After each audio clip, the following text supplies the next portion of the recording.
Buenos días, querida iglesia. En esta mañana quisiera empezar dando lectura a la porción de Marcos que nos corresponde en esta mañana y viene pues de Marcos del capítulo 13, versos 1 hasta el 13. Yo voy a dar lectura y usted tiene pues, seguirá la lectura o de otra manera escuchando. Dice así.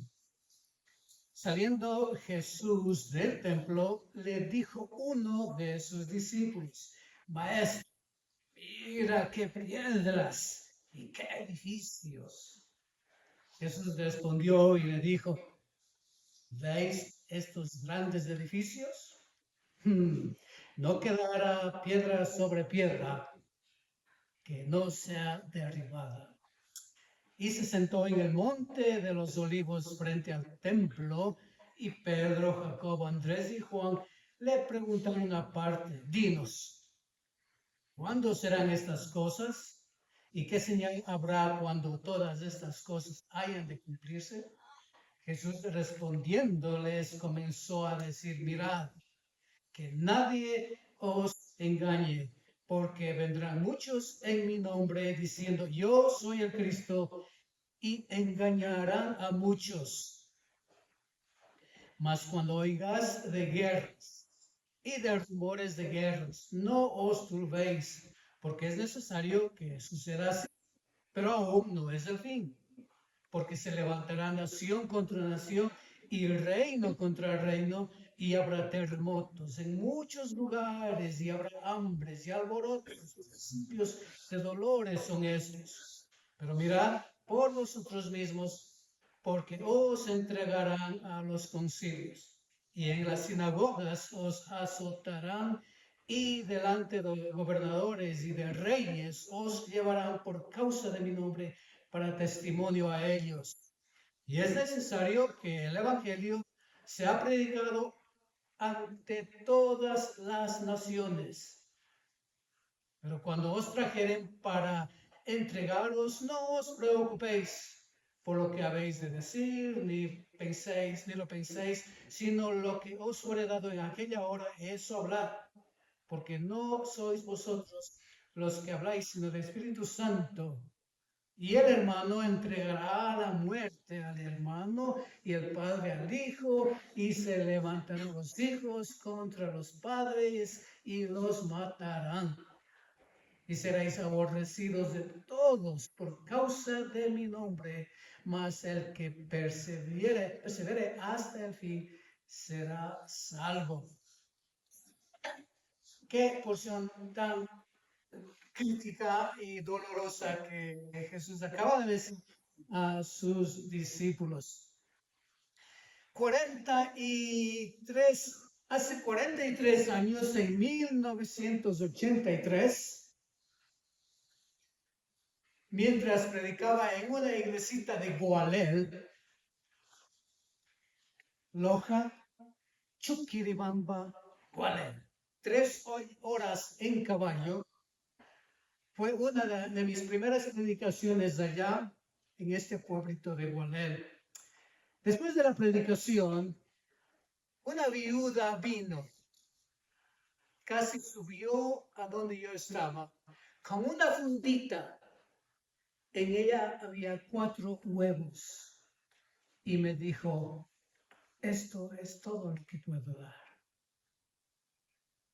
Mi oferta, mi diezmo. Yo no recuerdo nada de esa mi predicación, pero sí recuerdo a esta viuda. La lección que Jesús dio a sus discípulos fue el mostrarles lo que esta viuda, en el pasaje que ya hemos leído antes, hace unas semanas, porque justamente son ocasiones como estas que impactan nuestra vida. Esta viuda de Gualel falleció.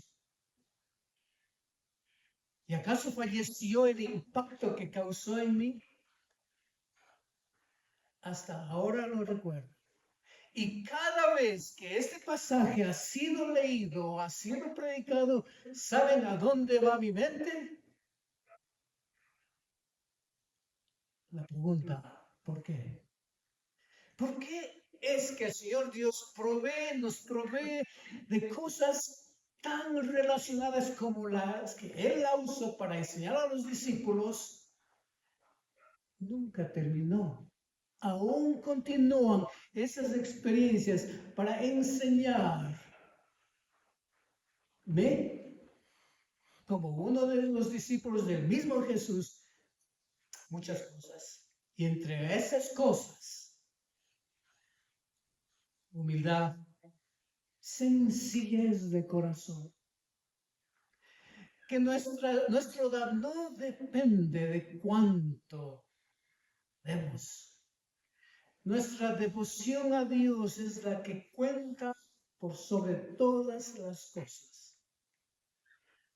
Devoción al Señor Dios no depende de cuánto dinero demos, no depende de cuán hermoso seamos por fuera, así como los escribas y fariseos.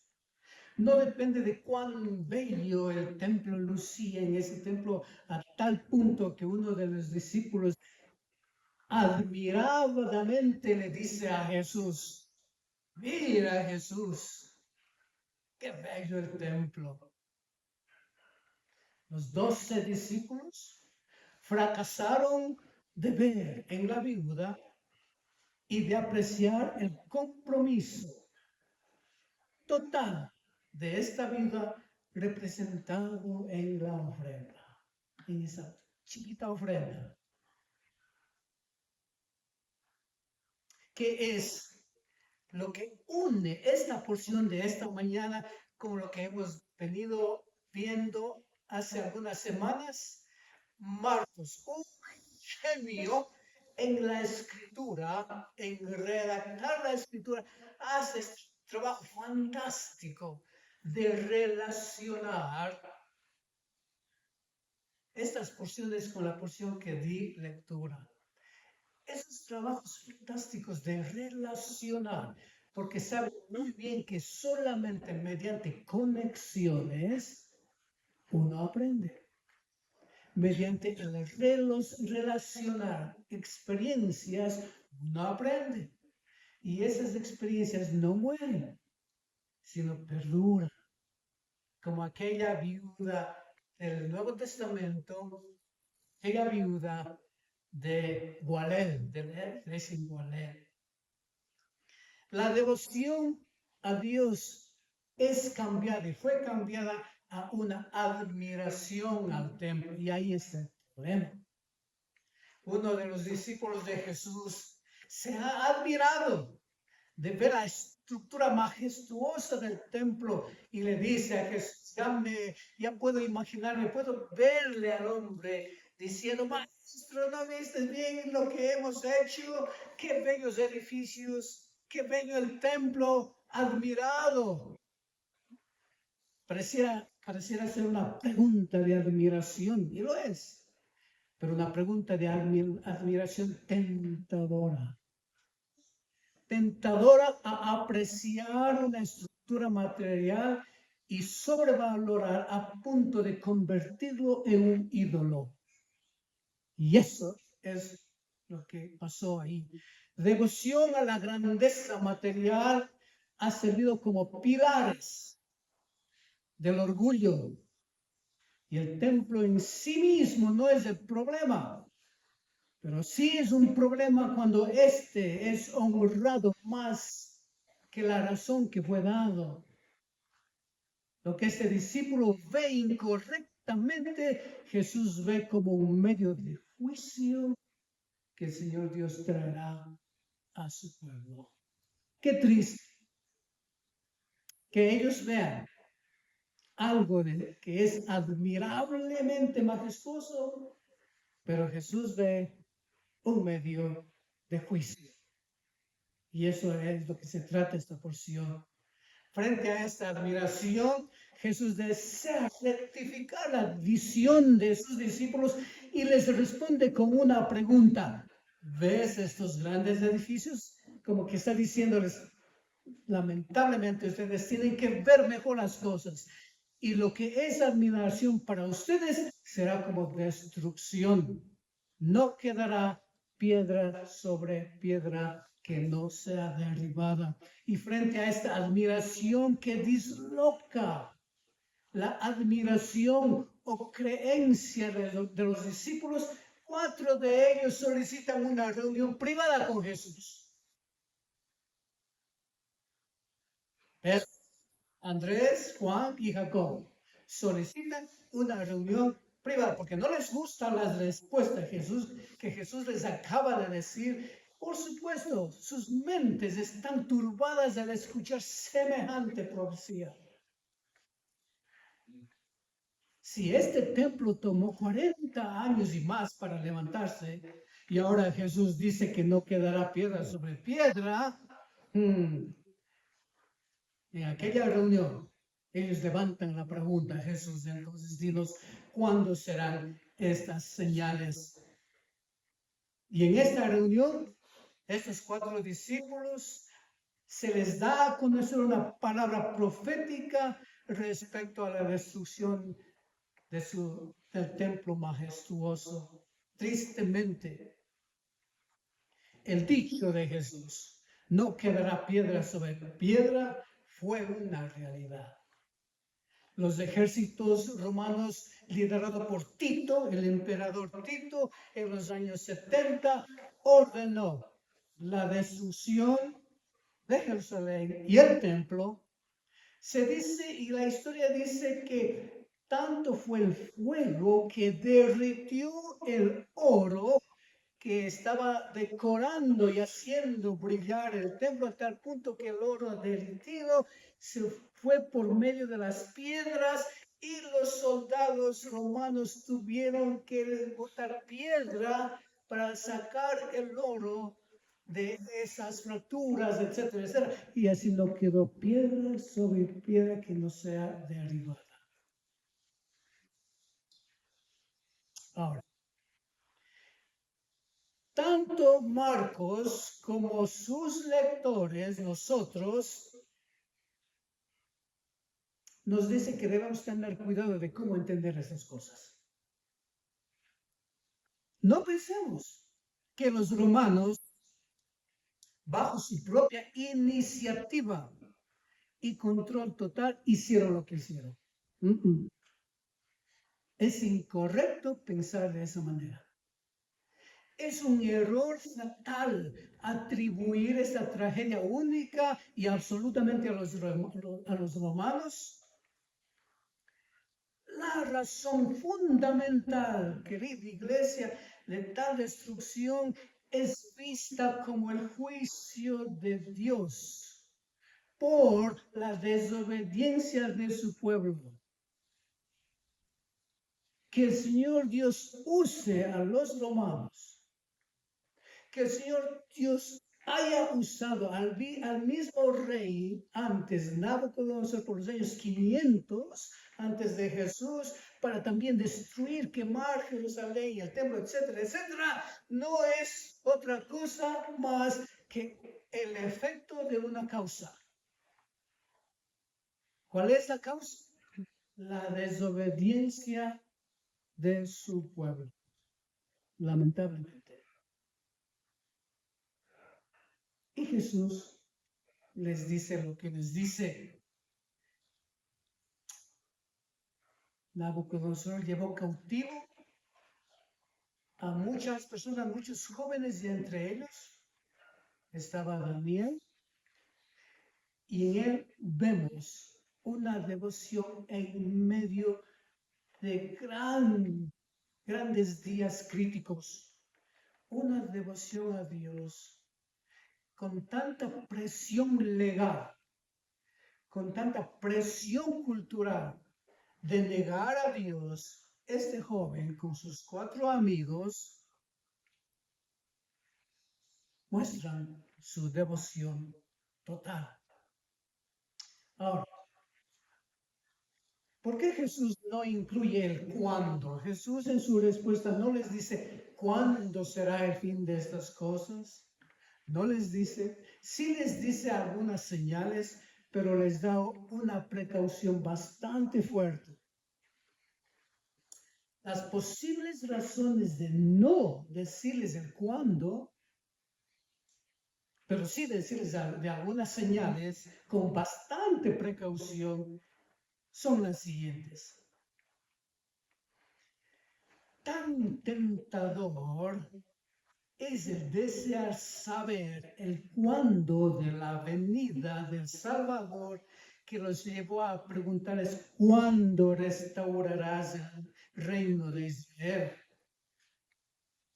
Y no solamente en ese momento, también cuando Jesús iba a irse, también le preguntaron algo similar.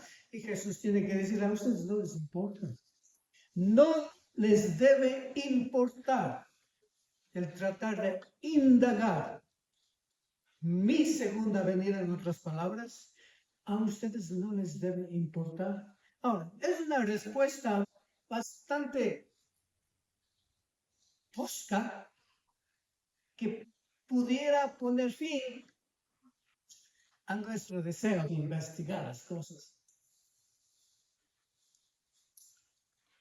Es que saben muy bien que cuando nos ponemos a hacer estas cosas de investigar cosas que no nos es pertinente investigar, muy bien caemos en idolatría y muy bien caemos en orgullo.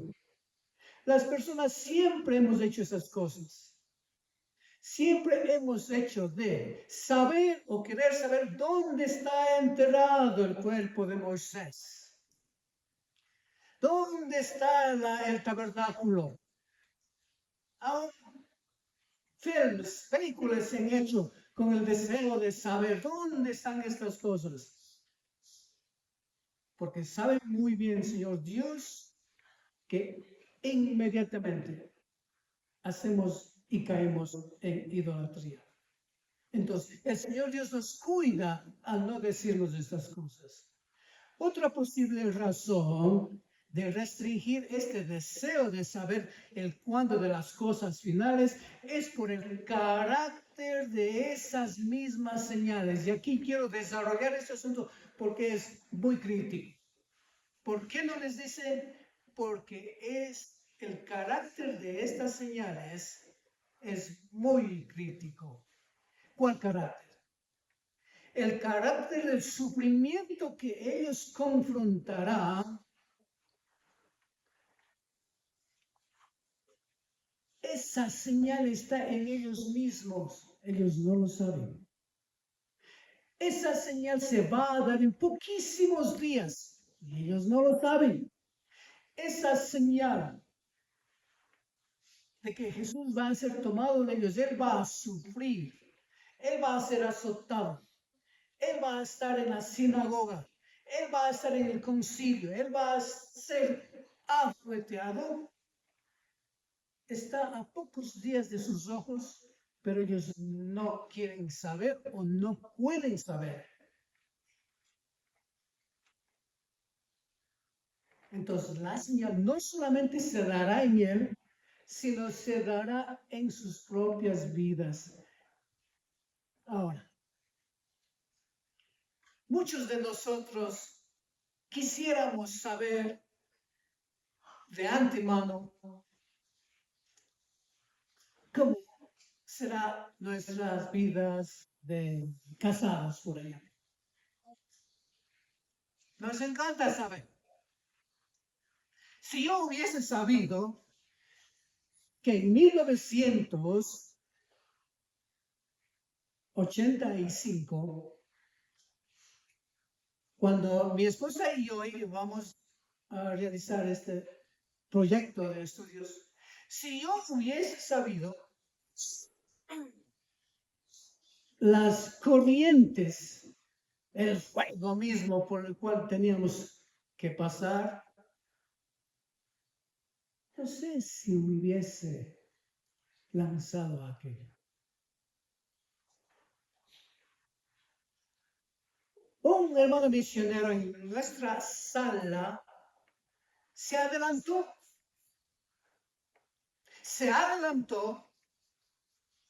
y ahí parado en medio de nuestra sala, mi esposa aquí, él aquí, yo aquí, él dijo, en inglés, por supuesto. Yo ya estaba aprendiendo un poquito de inglés y qué triste, yo ya sabía un poquito que escuché lo que él dijo. Y él se adelantó y le dijo a mi esposa, después de haberle dado a conocer a él nuestro plan de ir, porque creíamos que el Señor Dios nos había dado esta visión, él dijo, Lynn, él no va a poder, él no va a poder. Él se adelantó.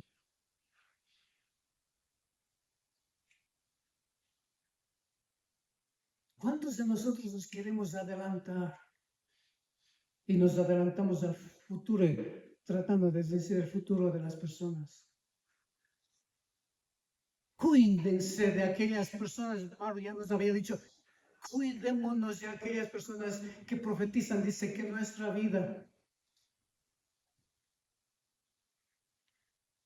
por un lado. Por otro lado, sí, quisiéramos saber de antemano lo que será nuestro caminar. Pero el Señor Dios nos protege de esas cosas, poniéndoles estas en el futuro para que lo descubramos día por día. Con el fin de que más vale nuestra diligencia a Él, nuestra devoción a Él, que saber lo que nos va a venir. ¿Sí? Eso es lo que está pasando en este pasaje. Más vale la devoción de los discípulos que lo que les va a acontecer. Ellos quieren saber lo que les va a acontecer, o la señal, ellos quieren saber esas cosas,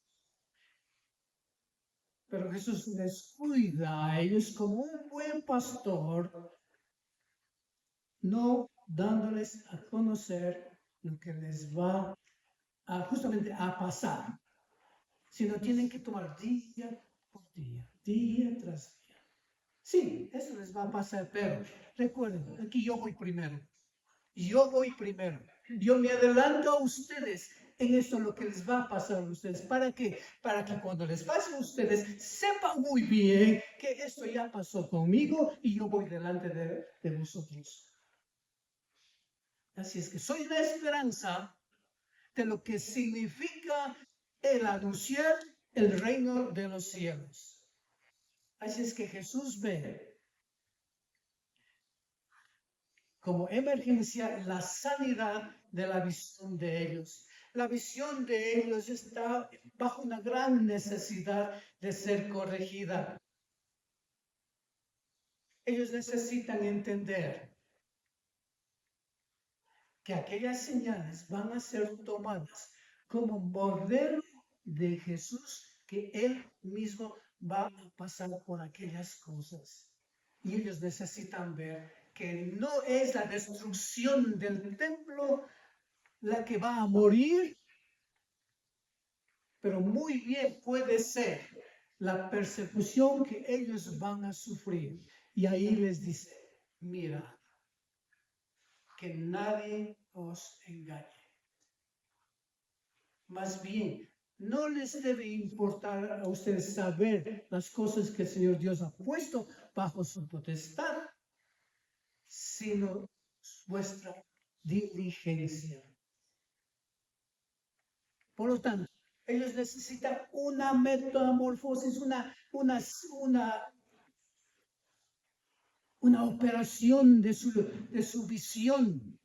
Ellos necesitan saber que van a ser transformados a la imagen de su Señor, no solamente en los asuntos virtuales, perdón, en los asuntos de bondad, de amor, de paciencia, de virtudes, no solamente en esos aspectos. Él sabe que necesitan ser transformados a la imagen de su Salvador en persecución, en crucifixión, en sufrimiento. Y ahí es cuando la lección se pone al rojo vivo, porque a nadie nos gustan esas cosas. A nadie, absolutamente a nadie. Jesús ve la necesidad de corregir el entendimiento de ellos para que lo ponga en una perspectiva correcta. Ellos creen que las cosas finales yacen solamente al final, en el futuro. Y esto es un problema en la visión de ellos. Un ejemplo clarísimo que aún en la iglesia persiste es, por ejemplo, de la vida eterna que un día usted y yo vamos a heredar. Muchos pensamos que eso está en el futuro. Y en un sentido es verdad. Pero, ¿qué es lo que dice Juan? El que en él cree no es condenado, tiempo presente. Pero el que no cree ya ha sido condenado, porque no ha creído en el nombre del unigénito Hijo de Dios. Y esta es la condenación, tiempo presente, que la luz vino al mundo y los hombres amaron más las tinieblas que la luz, porque sus obras eran malas. Tiempo presente. ¿Acaso nuestra visión también necesita ser sanada de pensar que nuestra vida eterna yace solamente en el futuro?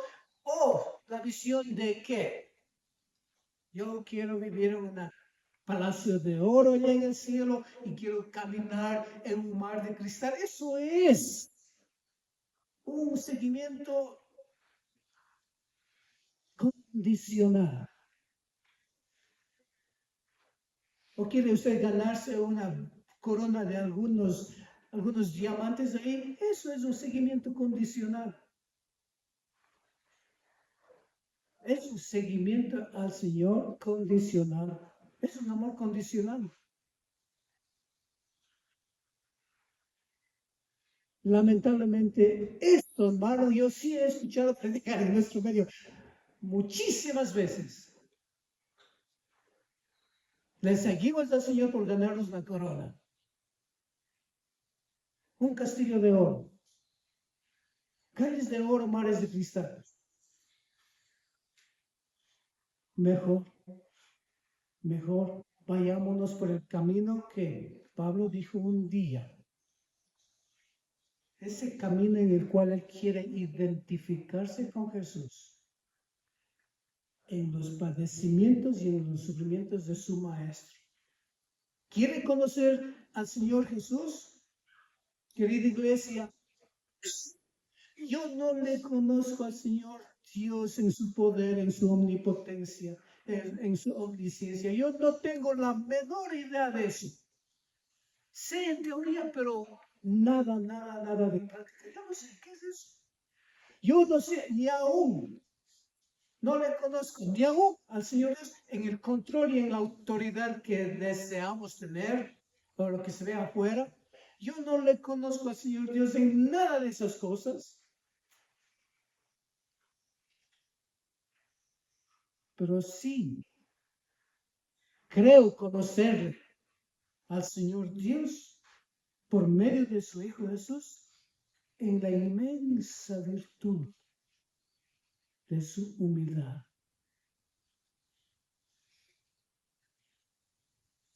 Ahí yo sí creo conocerle. Y sí puedo dar una palabra al respecto. Pero si ustedes me invitan a dar una predicación respecto a la omnisciencia, omnipotencia de Dios, yo no lo voy a hacer porque no lo conozco. En teoría es teoría, no sé. Pero sí en esas otras cosas. No pensemos que nuestra resurrección yace solamente en el futuro. Nuestra resurrección, la resurrección de Jesús, es una promesa pagada. Como dice Romanos, más ahora Cristo ha resucitado de los muertos, primicias de los que durmieron. Es hecho. Es hecho. Es hecho realidad. Por lo tanto, la función mayor de las señales que Jesús acaba de darles a los discípulos no es para producir en nosotros un deseo de saber e indagar las cosas finales, sino más bien un deseo de perseverancia, de diligencia, de paciencia, en medio de las grandes y horribles cosas que vienen a sus discípulos, cosas como el padre o los hijos entregarán a los padres a muerte, cosas por el estilo. Cuidémonos entonces, no nos dejemos llevar de esas cosas como que fueran nuevas. Esas cosas ya han venido pasando.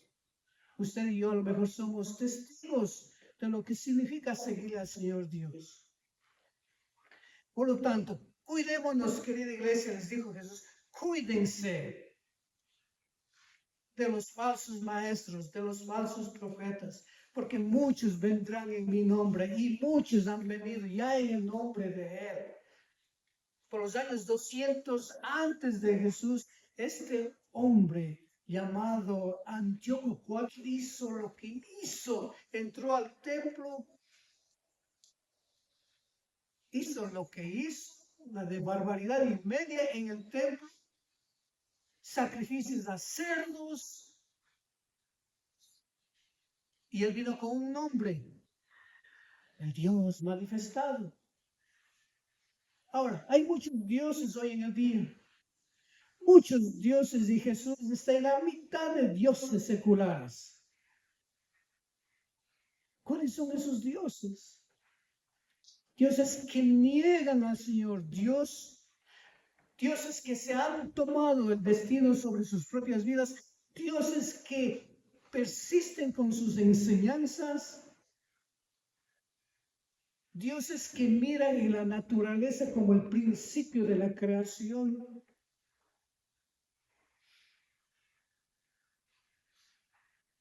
Dioses que nos dicen que usted y yo venimos de la energía de masas, de una gran e inmensa explosión que surgió, que venimos de allí.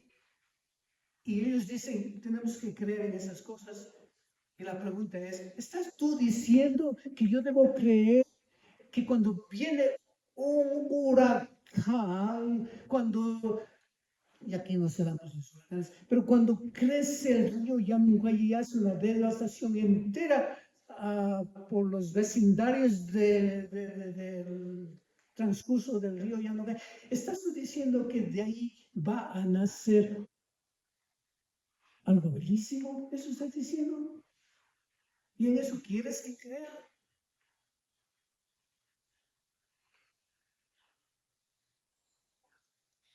Científicos hacen hoy en el trabajo de dar poder a la naturaleza, de decir que yo vengo de una gran explosión de la materia.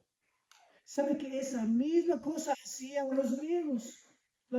Las religiones antiguas, religiones aledañas al pueblo de Israel, hacían la misma cosa de dar poder a las cosas naturales, a las cosas materiales. Y hoy se continúa haciendo la misma cosa.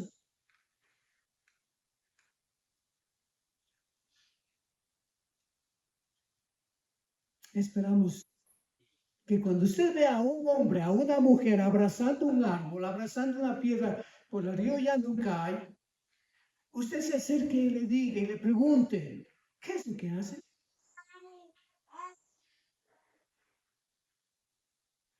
Dando poder a las cosas de la naturaleza. Ellos no van a volver, ellos no van a devolver nada, absolutamente nada de estas cosas. El costo de ser un discípulo, devoción al Señor Dios, no es una teoría. La cruz de Jesús no es una teoría tampoco. Sin cruz, decimos, no hay redención. Sin cruz no hay cristianismo. En efecto, la cruz de Jesús ha sido llamada la vida de Dios. devoción a Jesús y a sus enseñanzas demandan un compromiso radical, aún sobre las relaciones familiares, aunque tan íntimas que sean estas, que el hermano entregue a muerte al hermano, el padre al hijo y los hijos contra los padres. ¿Acaso no es otra cosa que perversidad y el odio contra Jesús? ¿Acaso esas cosas no se dan hoy en el día? Recuerdo cuando el presidente de los Estados Unidos, durante su administración, hicieron lo que hicieron con las Torres Gemelas. El presidente levantó una pregunta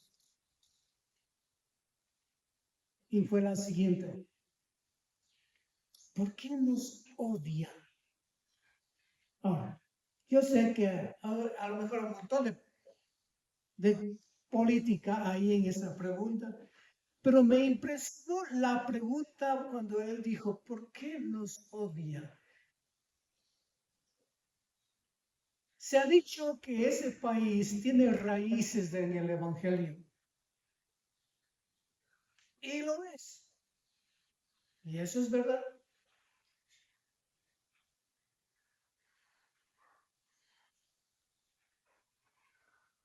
¿Por qué nos odian? ¿Por qué el mundo odia a los cristianos? ¿Por qué nos odian? Y los días se van a poner peor. Nuestra devoción es primera.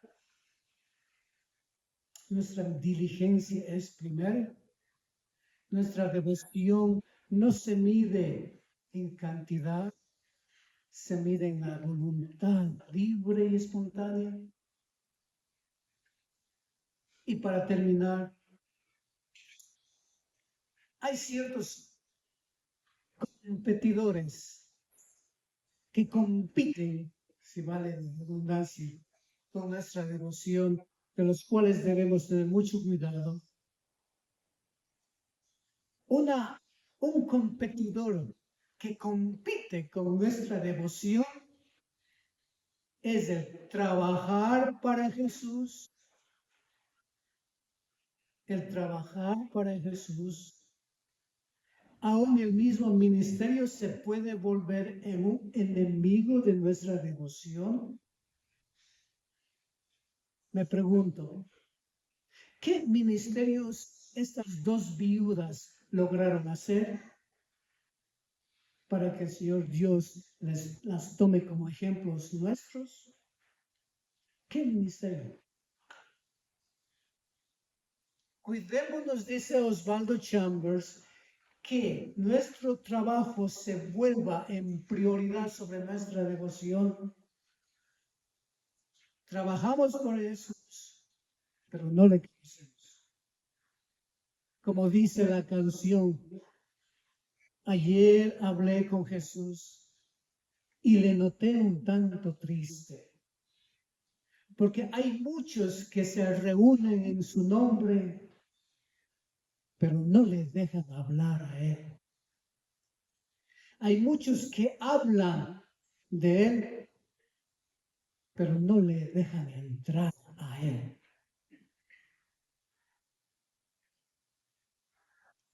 ¿Cuál cree usted que es su competidor en su devoción? ¿Hay algún competidor? En el mío lo hubo, o a lo mejor lo haya aún. ¿Y sabe cuál era ese competidor con la cual yo tenía que luchar? Oye, todos los logros que podemos tener en la vida, todos mis 11 años de estudio,